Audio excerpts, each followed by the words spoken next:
Good morning students. आज हम 10+2 में जो टॉपिक स्टार्ट करेंगे वो ये है some properties of indefinite integrals. देखिए प्रीवियस लेक्चर्स के अंदर हमने इंटीग्रल की डेफिनेशंस और वहां जो डेरिवेटिव के फार्मूले होते हैं उससे हम इंटीग्रेशन के फॉर्मूले कैसे लिखते हैं, कैसे याद करेंगे, वो हमने डिस्कस किया। अब कुछ प्रॉपर्टीज हैं वो भी हम डिस्कस करेंगे। जैसे प्रॉपर्टी नंबर फर्स्ट में ये है कि जैसे एफ डैश एक्स है, एफ डैश एक्स इसको हम ऐसे लिख सकते हैं D upon D X equal to F X plus C. D upon D X का मीनिंग क्या है? Differentiate with respect to X. F X का डेरिवेटिव एफ डैश एक्स होता है, सी का 0। अब आप दोनों साइड में इंटीग्रेशन लेते हैं, टेकिंग इंटीग्रेशन बोथ साइड, तो integration of F dash X DX equal to F X plus C. ये कल हमने जो डेफिनेशन बताई थी आपको कि integral is inverse process of जो है डेरिवेटिव, एंटी डेरिवेटिव बोलते हैं हम इसको, इनवर्स प्रोसेस होता है डेरिवेटिव का ही। और अगली जो प्रॉपर्टीज है वो ये है कि दो फंक्शंस के मान लो डेरिवेटिव इक्वल है कि D upon D X F X equal to D upon D X G X. दो फंक्शंस की डेरिवेटिव इक्वल है तो फंक्शंस भी इक्वल होंगे, ये आपने देखना है। इसको हम ऐसे कर सकते हैं, यदि हम इसका इंटीग्रेशन लेते हैं यहां पे टेकिंग इंटीग्रेशन बोथ साइड, तो इंटीग्रेशन में डेरिवेटिव कैंसिल हो जाए, F X equal to G X आ जाएगा, F X equal to G X. तो आप ये कह सकते हैं यहाँ पे एक तरह से कि F dash X equal to G dash X. तो इनको ऐसे लिखा जा सकता है F dash X D X into integration of G dash X D X. ऐसे हम लिख सकते हैं, ऐसा हो सकता है। और यहां एफ एक्स और जी एक्स इक्वल फंक्शन है, तभी उनका डेरिवेटिव जो है वो फैमिली ऑफ कर्व्स।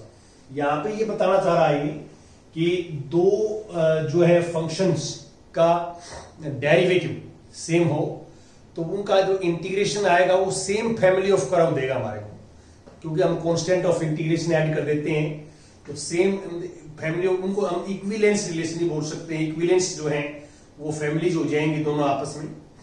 और इसके बाद एक प्रॉपर्टीज ये है, थर्ड प्रॉपर्टीज जो हम करते हैं, integration of F X plus G X D X.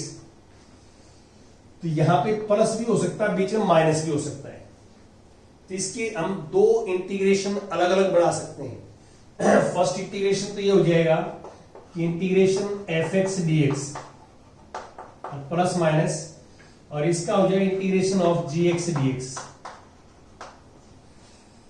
यहां पे दोनों फंक्शंस का सम या डिफरेंस का टोटल इंटीग्रेशन था, तो इनको अलग अलग किया जा सकता है, जो है इंटीग्रेशन को अलग अलग किया जा सकता है, जैसे कि आप देख रहे हैं। और लास्ट प्रॉपर्टी नंबर 4 जो आती है, कई बार क्या है कि कांस्टेंट ऑफ इंटीग्रेशन ये के इंटू एफ एक्स होता है डीएक्स। अब हम एक्स के रिस्पेक्ट में इंटीग्रेशन कर रहे हैं, यहाँ पे integration with respect to X, तो के को हम बाहर ले आएंगे, के को बाहर ले आएंगे और हम एक्स का इंटीग्रेशन ही करेंगे। जो कांस्टेंट है अंदर इंडिपेंडेंट ऑफ एक्स वो बाहर आ सकता है इंटीग्रेशन से, क्योंकि हम एक्स के रिस्पेक्ट में इंटीग्रेशन कर रहे हैं। तो आप आगे देखेंगे कि इसमें थोड़ा सा और आगे उसमें comparison of derivative and integration किया हुआ है। Comparison of derivative and integration का मीनिंग क्या है यार, कि वो ये बताना चाह रहा है कि हम डेरिवेटिव में ये स्टेप्स करते हैं और इंटीग्रेशन में ऐसे काम करते हैं, तो उनका कंपैरिजन किया हुआ है। जैसे हम डेरिवेटिव करते थे वैसे इंटीग्रेशन के कुछ स्टेप्स हैं, आप वहां पढ़ सकते हैं। अब मैं कुछ एग्जांपल्स आपके साथ डिस्कस करूंगा। जैसे एग्जांपल नंबर 1 है, फर्स्ट पार्ट स्टेटमेंट में पढ़ता हूं 1 की, आप भी ध्यान से देखें स्टेटमेंट 1 की। राइट एन एंटी डेरिवेटिव, हमने एंटी डेरिवेटिव जो है वो इसका लिखना है। Each of the following functions using the method of inspection. तो यहां मेथड ऑफ इंस्पेक्शन का मीनिंग क्या है कि हम डेरिवेटिव से एंटी डेरिवेटिव जो है लिखना चाहते हैं, डायरेक्ट फॉर्मूला यूज नहीं करेंगे, method of inspection.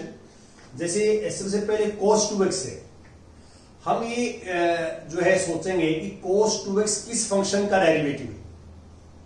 cos 2x जो है किस फंक्शन का डेरिवेटिव cos 2x आता है। तो हमें ये पता है कि we know that derivative of 1/2 sin 2x, इस फंक्शन का डेरिवेटिव cos 2x आएगा। कैसे? देखो 1/2 डेरिवेटिव से बाहर आ जाएगा और derivative of sin 2x, derivative में आपको बताया है कि जो कांस्टेंट होता है उसका वो डेरिवेटिव एज इट इज रहता है उसको, और जो x की टर्म है उसका डेरिवेटिव होता है। अब यहां पे 1/2 और इसका डेरिवेटिव sin 2x का cos 2x और 2x का इंटू 2 से 2 कैंसिल, तो cos 2x आ गया। तो आप इसमें क्लियर देख सकते हैं कि derivative of 1/2 sin 2x is cos 2x। अब cos 2x का एंटी डेरिवेटिव क्या होगा? 1/2 sin 2x। देखिए इस फंक्शन का ये डेरिवेटिव है, तो इस फंक्शन का एंटी डेरिवेटिव ये होगा जो कल मैं आपको बता रहा था। तो आपने ये लिखना है कि therefore anti derivative of cos 2x is 1/2 sin 2x, 1/2 sin 2x। Second part, second में write an anti derivative each of the following. वही सेम सिस्टम है सेकेंड पार्ट में कि हम ये चाहते हैं कि 3x square plus 4x cube. देखो हमने ये सोचना है कि हम किस फंक्शन का डेरिवेटिव करें कि ये आ जाए, ये सोचना है। तो आपको पता है कि डेरिवेटिव करते हैं तो पावर जो है ऊपर पावर होती है वो आगे आ जाती है। तो अब इसका हम ऐसे लें, सोचें कि d/dx x raise to power 3। देखिए x रेज टू पावर 3 का विद रिस्पेक्ट टू x करेंगे आप, x आगे मल्टीप्लाई में आ जाएगा, एक पावर लेस हो जाएगी, और plus x raise to power 4 equal to this. तो आपने डेरिवेटिव का कॉन्सेप्ट किया है, तो वहां पे बड़े अच्छे ढंग से आप जो है सोच सकते हैं कि इस फंक्शंस का डेरिवेटिव करें तो ये आएगा। तो अब इसका मीनिंग क्या है कि इसका एंटी डेरिवेटिव ये है। आपने ये लिखना है कि anti derivative of 3x square plus 4x cube is x cube plus x raise to power 4। अब हम बात करते हैं थर्ड पार्ट। थर्ड पार्ट में देखिए, थर्ड पार्ट में 1/x x not equal to 0। तो आपको पता है कि log x का जो डेरिवेटिव होता है 1/x होता है। log x का डेरिवेटिव 1/x है। तो derivative of log x is 1/x x greater than 0। ये log x का डेरिवेटिव डायरेक्ट फार्मूला होता है। तो log x का डेरिवेटिव 1/x है, तो 1/x का एंटी डेरिवेटिव log x होगा। तो therefore anti derivative of log x is anti derivative of 1/x is log x, 1/x is log x। ये आपने करना है। तो ऐसे आप करेंगे। ये एग्जाम्पल नंबर 1 है। अब हम बात करते हैं एग्जाम्पल नंबर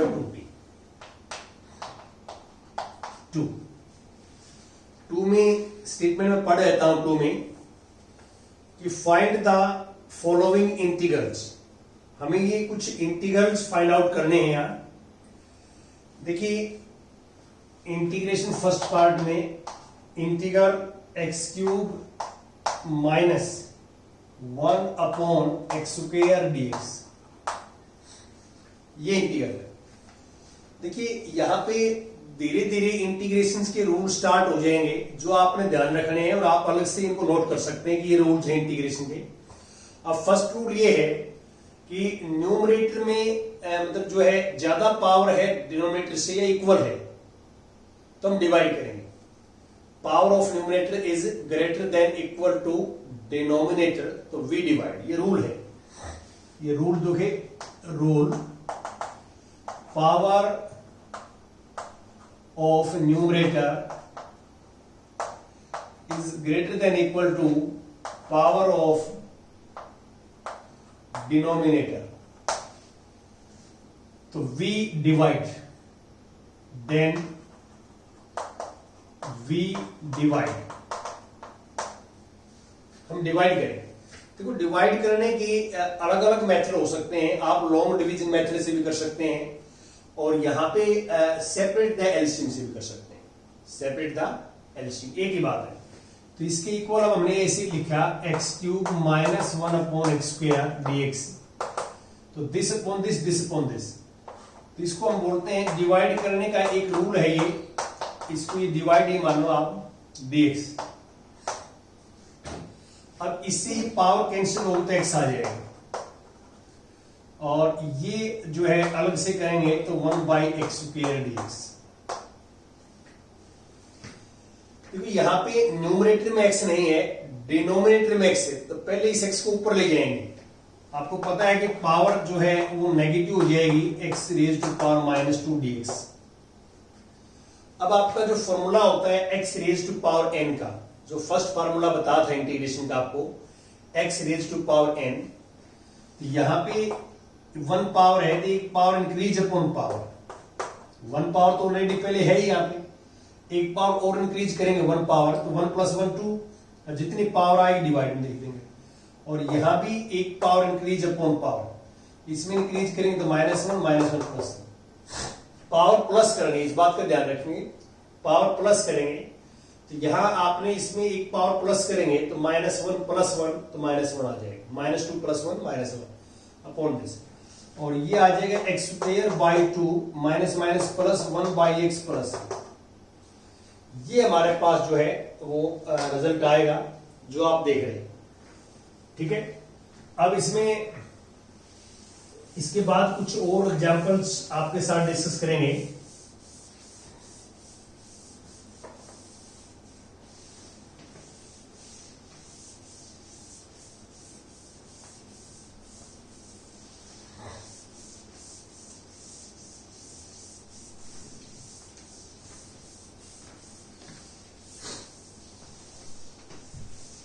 हाँ जी, इसके बाद आता है example 2 second part. Example 2 second part, find the following integrals. ये इंटीग्रल फाइंड आउट करने हमने, integration X raise to power 2/3 plus 1 dx, ये dx। तो इसमें सबसे पहले तो देखिए यहां दो फंक्शंस है हमारे पास, दिस प्लस दिस, इनको सेपरेट द इंटीग्रेशन, इंटीग्रेशन को हमने सेपरेट कर दिया दिस। और अब सेम फर्स्ट फॉर्मूला, यहां पे फर्स्ट फॉर्मूला एक power increase upon power X raise to power 2/3 plus 1, जितनी पावर होती है सेम नीचे आती है, और प्लस यहां पे 1 का एक्स होता है प्लस। ये कांस्टेंट ऑफ इंटीग्रेशन हम जो है आफ्टर इंटीग्रेशन ऐड कर देते हैं, इंटीग्रेशन करने बाद। और अब यहां पे एलसीएम लेंगे 3, तो ये X raise to power 5/3 upon 5/3 plus X plus C. और अब ये 5/3 को रेसिप्रोकल करेंगे, 3 upon 5 X raise to power 5/3 plus X plus, याद है। Next third part, example number 2 part third part में इंटीग्रल जो है हमारे पास, integration X raise to power 3/2 plus 2 e raise to power x minus 1/x dx। ये evaluate करना है। देखिए सबसे पहले तो हम क्या करेंगे, ये जो इंटीग्रल है इसको सेपरेट कर देंगे। ये अलग अलग फंक्शन है, प्रॉपर्टीज मैंने बताई आपको। तो ये x raise to power 3/2 dx plus ये 2 कांस्टेंट है, बाहर आ जाएगा e raise to power x dx और माइनस बाहर आ जाएगा 1 dx।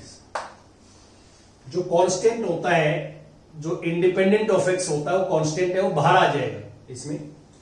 और यहाँ पे x raise to power 3/2 plus 1 upon 3/2 plus 1 और 2 into A raise to power x, इसका log x आ जाएगा प्लस। देखो मैंने कल बताया था आपको कि जहां आपको ये लगता है कि x के बारे में डाउट है कि नेगेटिव है पॉजिटिव है, तो log आते ही मोड लग जाएगा। मॉडुलस का मीनिंग क्या है कि x की वैल्यू कोई भी हो, मॉडुलस पॉजिटिव बना देगा। ये log की डेफिनेशन होती है, ठीक है। तो log of mode x plus c। और अब इसको सिंप्लीफाई करेंगे तो x रेज टू पावर 5/2 और ये भी 5/2 बनेगा तो रेसिप्रोकल हो गया, 2/5 आ जाएगा और 2 e raise to power x log of x plus c। ये रिजल्ट आ जाएगा हमारे पास। ऐसे करते हैं हम। इसके बाद नेक्स्ट हमारे पास आता है example number 3, third example, third और part first. Third part first, find the following integrals. इनको हमने जो है फाइंड आउट करना है। जैसे फर्स्ट पार्ट में है sin x plus cos x dx, ये इंटीग्रल फाइंड आउट करना है। तो हम सेपरेट द इंटीग्रल करेंगे तो sin x dx plus cos x dx। sin x का इंटीग्रेशन होता है माइनस cos x और cos x का होता है sin x प्लस, ठीक है। ये आपने डायरेक्ट फॉर्मूले याद किए, डायरेक्ट लगाने हैं। और सेकंड पार्ट, इसका second part integral cosecant x और cosecant x plus cot x dx। तो हम क्या करेंगे, पहले इन दोनों की मल्टीप्लाई कर देते हैं हम आपस में। तो इसकी इसके साथ मल्टीप्लाई करेंगे तो cosecant square x, this into this cosecant x into cot x dx। और सेपरेट करेंगे कोसिकेंट स्क्वायर x dx और plus cosecant x into cot x। अब कोसिकेंट स्क्वायर x का डायरेक्ट इंटीग्रेशन होता है minus cot x, minus cot x formula है। और cosecant into cot x का होता है minus cosecant x plus c। अब थर्ड पार्ट डिस्कस करता हूं मैं। Third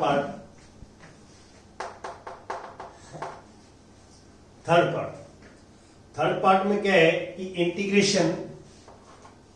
integral 1 minus sine x upon cos square x। ये तो आप देखिए, इसमें वैसे इसके कई मेथड हो सकते हैं जहां ट्रिग्नोमेट्री आती है, लेकिन इस बात का आप ध्यान रखें कि इसको ऐसे लिखेंगे हम, separate the LCM 1 upon cos square x और sine x upon cos square x। ये इसलिए किया है कि फॉर्मूले में कन्वर्ट करने के लिए, जो हमने फॉर्मूले याद किए हैं इंटीग्रेशन के, उनमें कन्वर्ट करने के लिए किया है इसमें। और this equal to this upon this secant square x minus 1 upon this secant x into tangent x। हमने क्या किया कि यहां cos स्क्वायर x है, इसको लिख दिया cos x into cos x। तो एक cos तो sine upon cos tangent x लिख दिया और एक cos नीचे बचेगा 1/cos सीकेंट x होता है। और अब इसमें फॉर्मूला लगाएंगे आप, देखिए इसका सेपरेट करेंगे, इसका अलग इसका अलग। सीकेंट स्क्वायर x का इंटीग्रेशन होता है टेंजेंट x और secant x into tangent x का होता है सीकेंट x प्लस। आप सेपरेट द इंटीग्रल करके, इंटीग्रेशन को सेपरेट करके और आप डायरेक्ट फॉर्मूले लगा सकते हैं, यहाँ पे ऐसा कर सकते हैं। और इसके बाद एग्जाम्पल नंबर 4, एग्जाम्पल नंबर 4 में क्या है, स्टेटमेंट पढ़े आप, find the anti derivative of F. Anti derivative F है, इसका है एफ एक्स का, ये मीनिंग है इसका। जो ये लैंग्वेज में लिखा हुआ है find the anti derivative F, anti derivative F निकालना है, इसका anti derivative small F X का। ये इंटीग्रल, इसी को एंटी डेरिवेटिव बोलते हैं हम। जो ये सिंबल है ये इंटीग्रल या एंटी डेरिवेटिव है।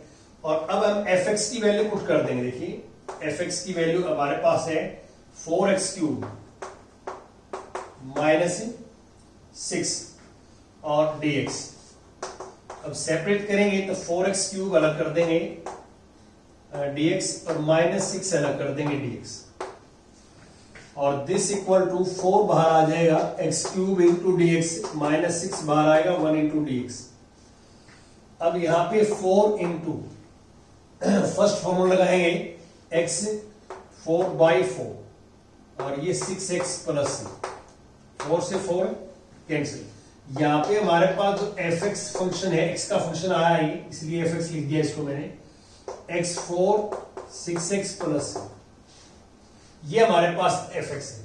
और f0 इक्वल टू 3 दे रखा है। यदि आप f0 लिखें यहाँ, x को 0 पुट करें इसमें, x को 0 raise to power 0, 6 into 0 plus c, और f0 3 है, 3 c इक्वल टू 3 आ गया।